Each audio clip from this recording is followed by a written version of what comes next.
ভাবছি একটা পুডিংয়ের দোকান দিব, কেমন হয় বলেন তো?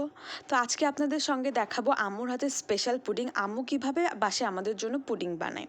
তো চলেন শুরু করা যাক। প্রথমে আম্মু 1 কেজি দুধকে জাল দিয়ে নিয়ে হাফ কেজি করে নিয়েছে, আর নিয়েছে 6টা ডিম। 6টা ডিম এখানে একে একে দিয়ে আমরা এটাকে ব্লেন্ড করে নিব, বা আপনারা দুধ, ডিম, চিনি সব একসাথে ব্লেন্ড করে নিতে পারেন।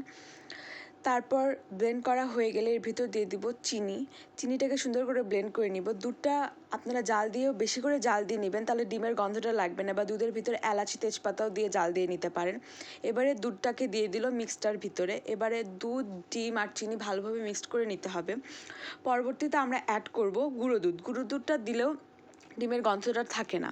এবারে দুধ, ডিম, চিনি আর গুঁড়ো দুধ একসাথে মিক্সড করে নিয়ে আমরা এটাকে কিছুক্ষণ রেস্টে রেখে দিব। এবারে বানিয়ে নিব ক্যারামেলটা হয়ে গেলে আমরা এর ভিতরে পুডিংয়ের মিক্সটাকে দিয়ে দিব।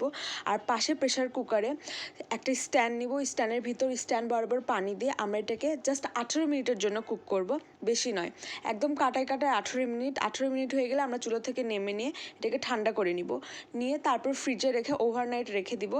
পরদিন সকালে এটাকে প্লেটিং করে নিব। প্রেশার কুকারটা এভাবে লাগিয়ে দিল আম্মু, দিয়ে এই যে 18 মিনিট কমপ্লিট। এবারে ভাপটা ছড়িয়ে নিয়ে দেখে নিল টুথপিক দিয়ে যে পুডিংটা হয়েছে কি হয় না। পুডিংটা পারফেক্টলি হয়েছে, পুডিংয়ের কাঠিতে যদি কিছু না ওঠে।